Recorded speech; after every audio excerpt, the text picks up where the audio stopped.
Hello, my friends, Evolutionary Energy Arts family. So we see this out of the Reno Gazette. Seismologists say Nevada dodged a bullet when Friday's 6.5 earthquake struck in a remote area. As we see the road here, this is 95, which, really, if you're going from Vegas to Reno and you can't drive on 95, you'd have to go all the way into California and then go up and then go over. Oh, it's ridiculous. Yeah, I mean the two biggest cities in Nevada are only held together by this one teeny tiny string, and it's broken. And so much of the way almost the whole way, it's just, one lane on each side for the most part, besides a few spots where there's places where you could pass slower traffic going up hills. And there is talk of creating a highway, between the two cities. But when you think about it, if there was a big event, you'd be totally cut off. Totally cut off if you're on one side wanting to go the other. I mean, can you imagine if there was mass evacuations and things, and it would just be a mess. Yeah, it would be messy, and there has been talk for a few years to widen that road, and I think they're doing it now. But the point is this is all we have, and that's broken. And it's interesting too because I talked about Walker Lane yesterday, and I've seen more mentions of it now. And then it got me thinking about the Cayce prophecies as well, which we're gonna just touch on here as well. Pretty massive what we are watching going on. Look at this. Okay, so USGS is showing 672 earthquakes on the globe in 24 hours, 440 of which are in Nevada.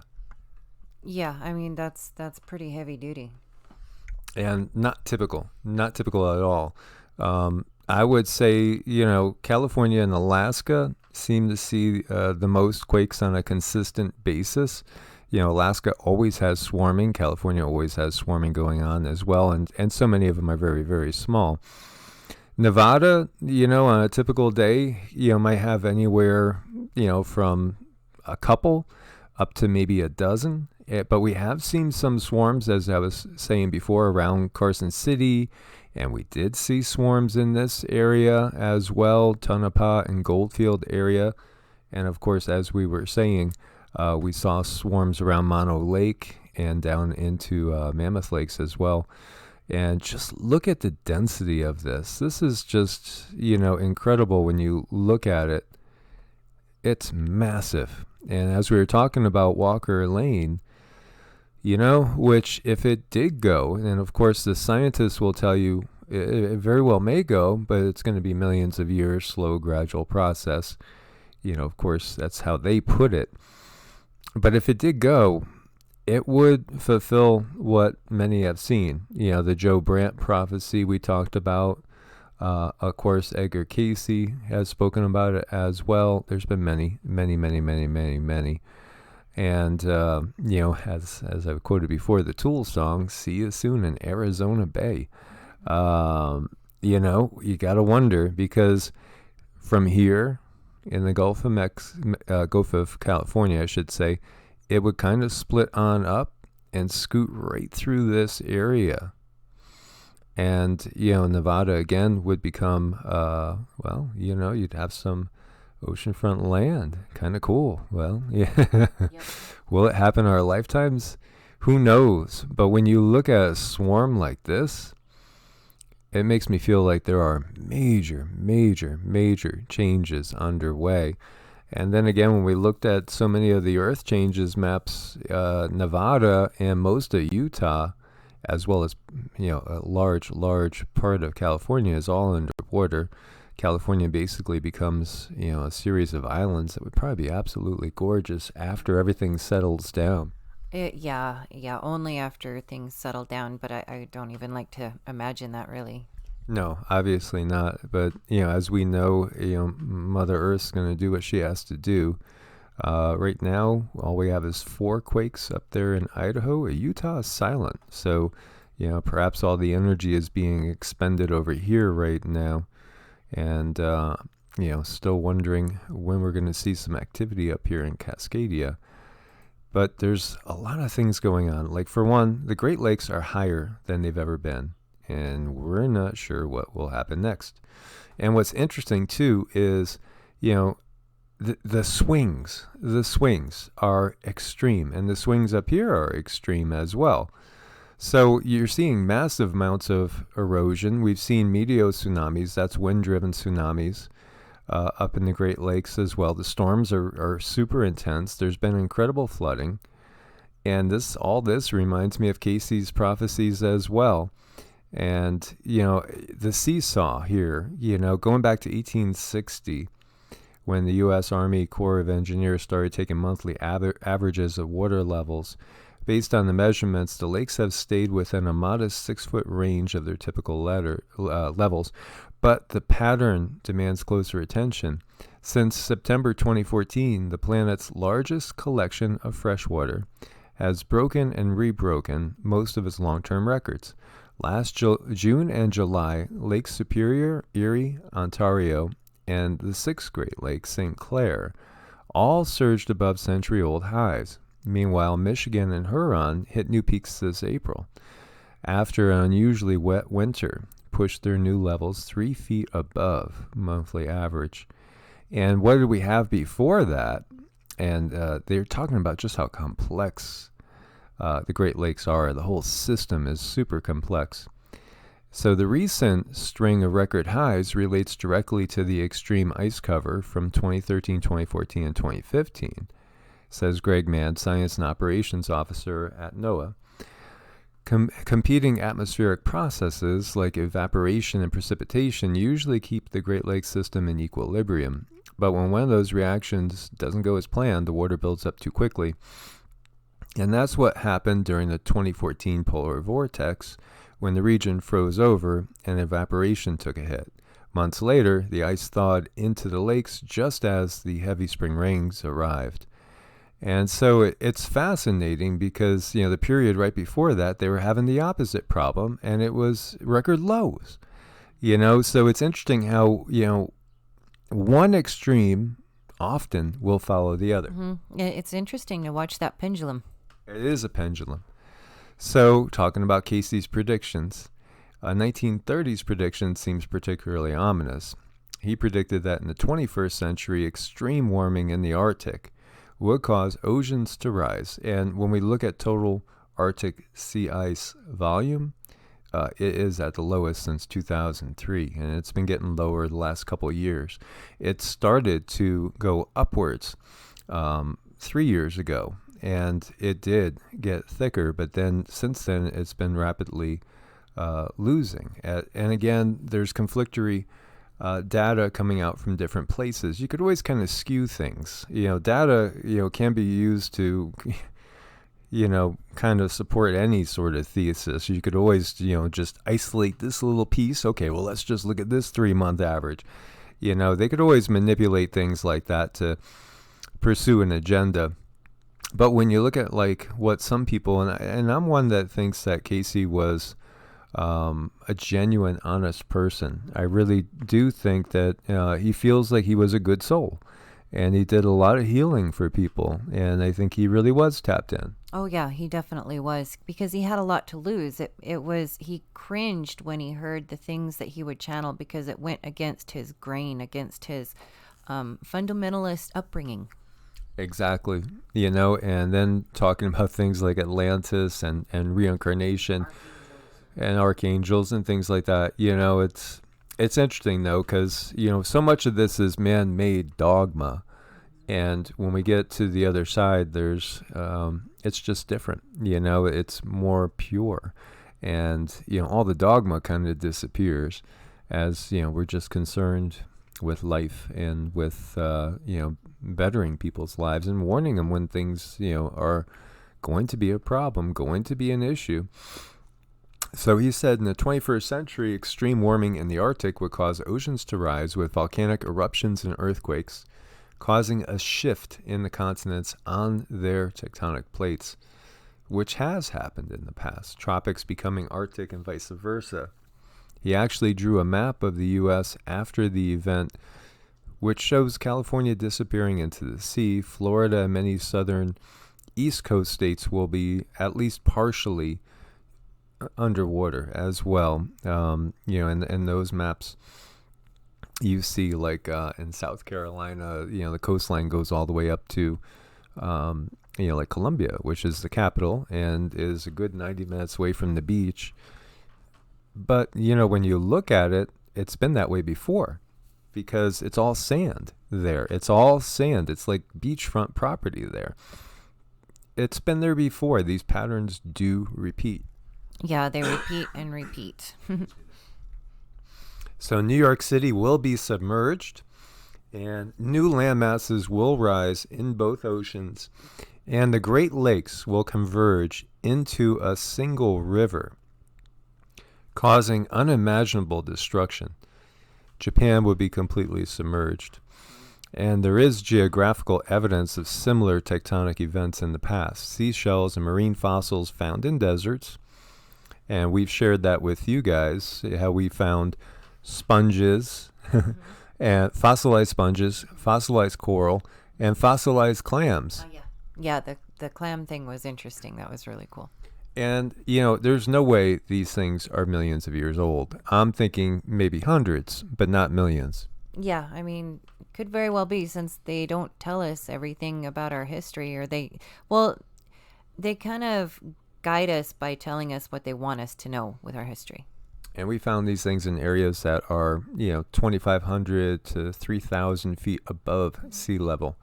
So the sea has changed rapidly in the past.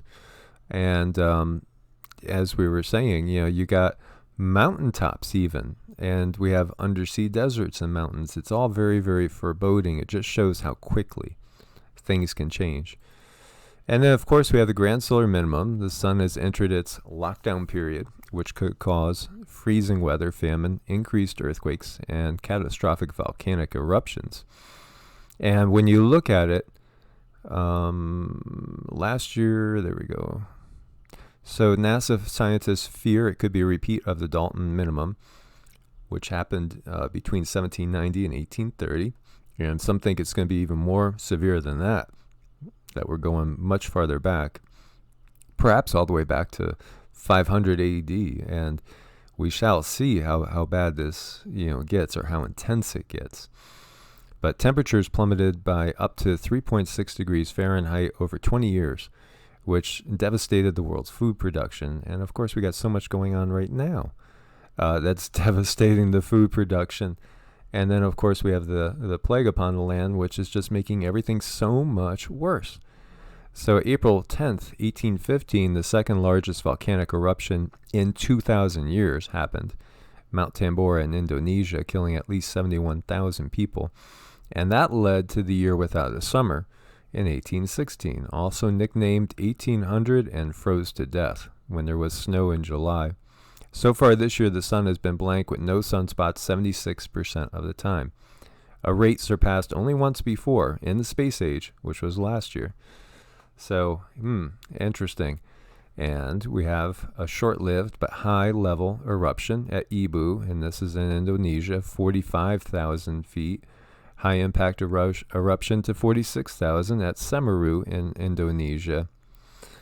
And there's other ones going as well. We see research reveals how Puahonu, as the Earth's biggest and hottest shield volcano, and this is up in the Hawaiian Islands, and the big island is getting bigger.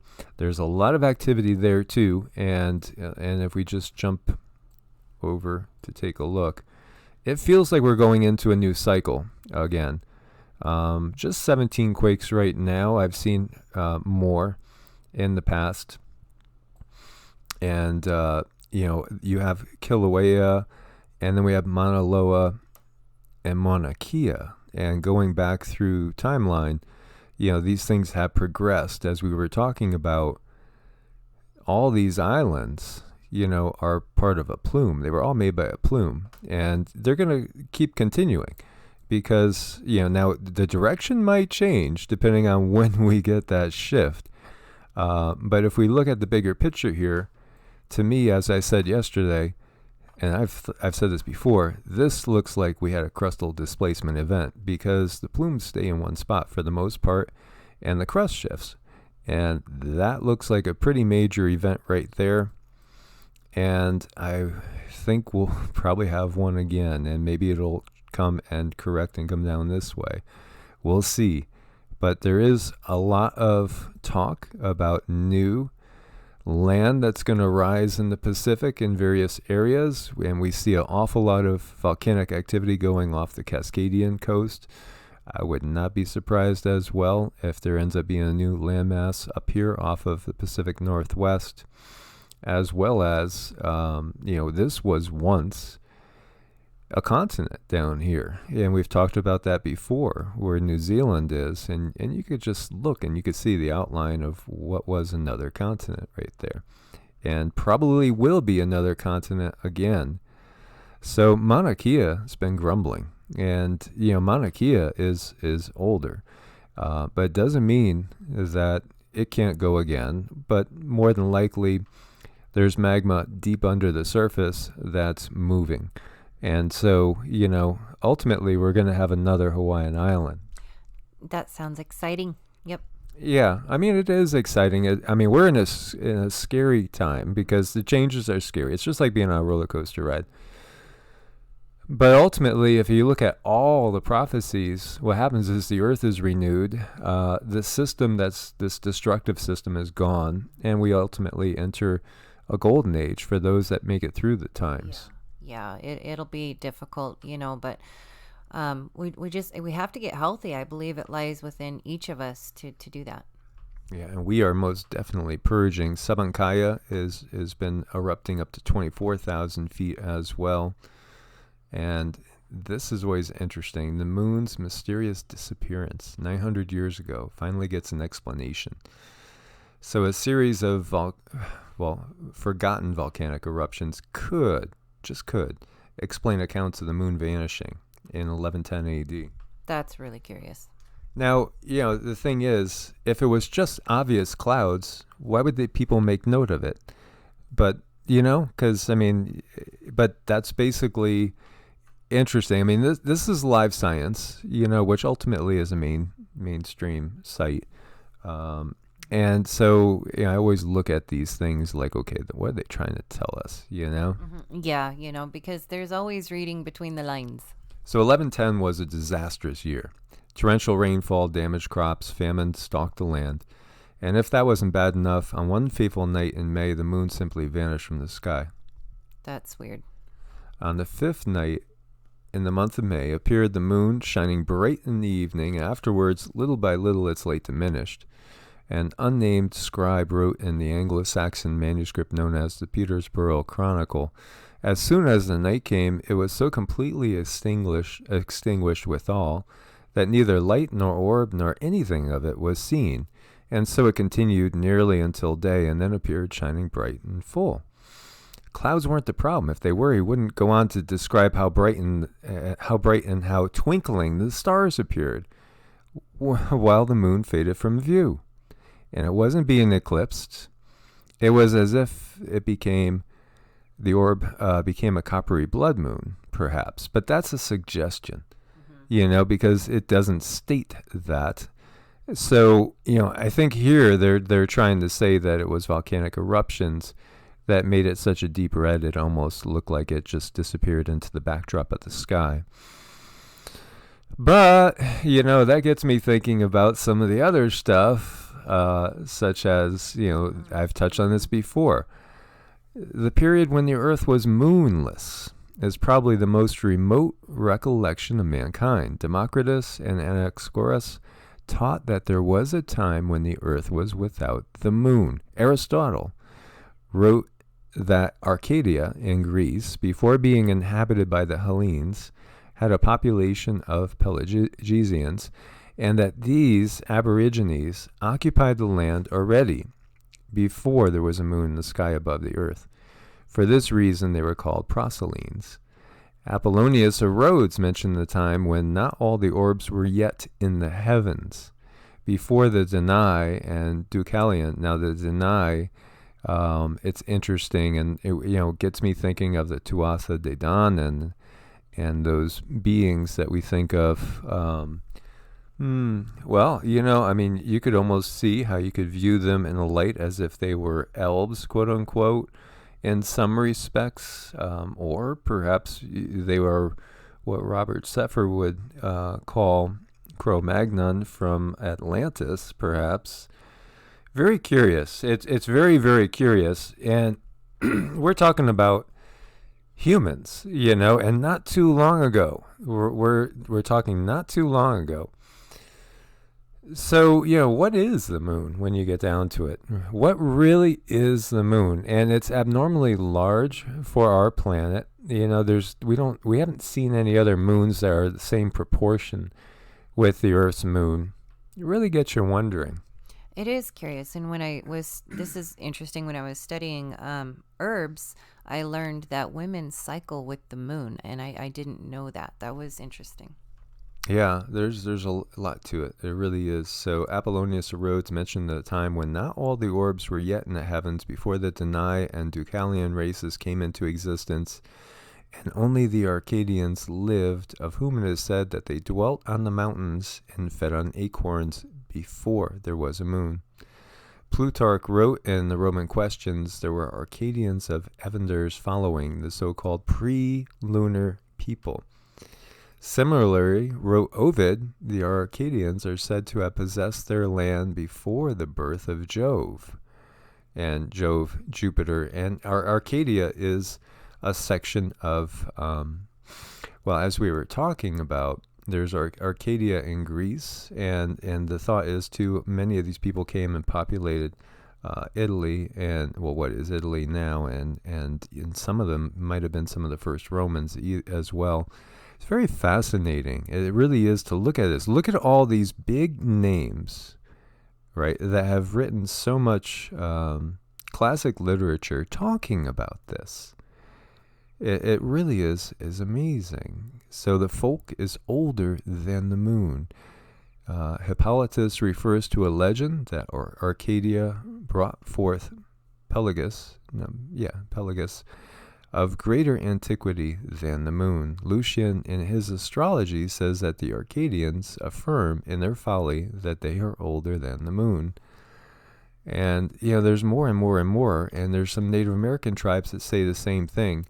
And in fact, there are some that say that the moon didn't get here until the last great cataclysm, which we can basically go back and say was the Younger Dryas period, about 11,700 BC. So, really interesting, really, really interesting. There is this repetitious cataclysm that we see about every 12,000 years or so. And this is interesting, too. When you look at July 4th, 2020, there's going to be an interesting alignment of planets with basically everything on one side of the sun, which does happen from time to time. It does. I remember it happened a while ago, and I was afraid that the universe might tip. She's jesting. Yeah, I am. But at the same time, the question is, when we get these alignments, does it affect anything? And there does seem to be an increase in earthquake activity. And obviously, we have a lot of earthquake activity going on now. That's really curious. So does this mean that this would be a time period we'd have to really, really pay attention to? And the other thing that I find really interesting is the words of William Cooper, who talked about when we would go into a complete lockdown, and kind of like the day that liberty dies. And Bill Cooper wrote a book called Behold the Pale Horse. And he said he didn't know the year that it would happen, but he did know the day. And he said they would do it on the 4th of July. So, is that when the second wave comes, perhaps? And, things get locked down to an even higher degree and never go back. And we know most people think that we're never going back to normal now as it is. But this is something to be watching, because we know that the powers that be pay a lot of attention to the planets and the stars. Do they ever? The White House was built. The first brick was laid on a certain alignment. So what does that tell you? Most definitely. And we could get into all that. Mm-hmm. So, if it really hits the fan, this is what you're going to need. This is the urban survival toilet. Boy, that's pretty damn simple. Yep. It's a 5-gallon bucket, one of those floaty styrofoam thingies cut, put around for a nice little cushion and a little plastic liner. You get yourself some peat moss, throw it in there, and you're good to go. You're good to go. You're done. And we might jest about this, but we're being serious too, because just think about we don't know what's going to hit, even other than the SH, what I mean. Yeah. But in reality, we might lose services at any time. You could lose power. You could lose water. Yeah. And, they might not be able to pump the water through. So you're going to have to do something. A simple composting toilet can help things really well. I'll have all the links for you guys. 8 basic survival skills to teach your children. And we should be teaching them now. The times demand that, when you think about it. There's so many basic skills that kids would have had by age 10. If we go back a couple hundred years, that today's kids, they're just not going to have the ability. No, they won't have the skills, but we could always, help them try to get the skills. So things like, knowing how to build a shelter. And there's all different types of shelters. There's some videos here. I mean, look at this. This will help you in an emergency situation. Wouldn't take that much time to do. All sorts of ideas. Finding water. How do you find water? I mean, boy, how do you find water in the desert? Well, we have found water, and it's been surprising.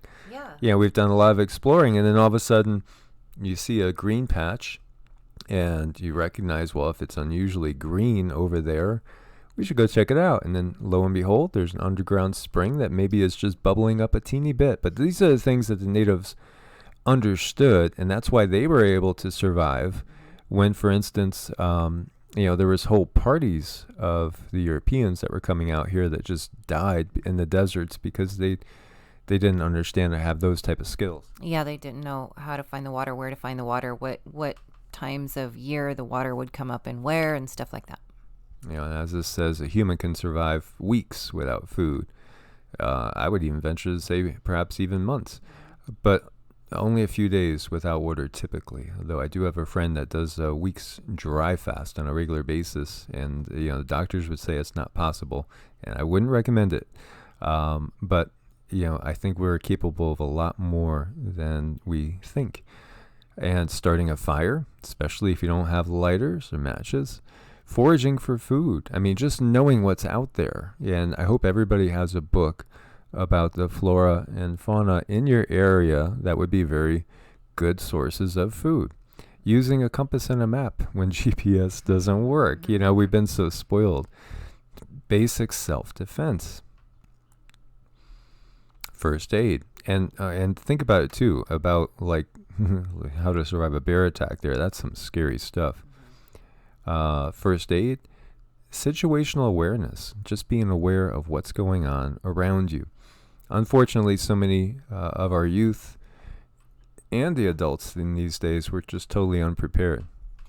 Yeah, and awareness around you is really, really important. And I think what they do in our society is they put us in a state of fear so that we are unaware. Exactly.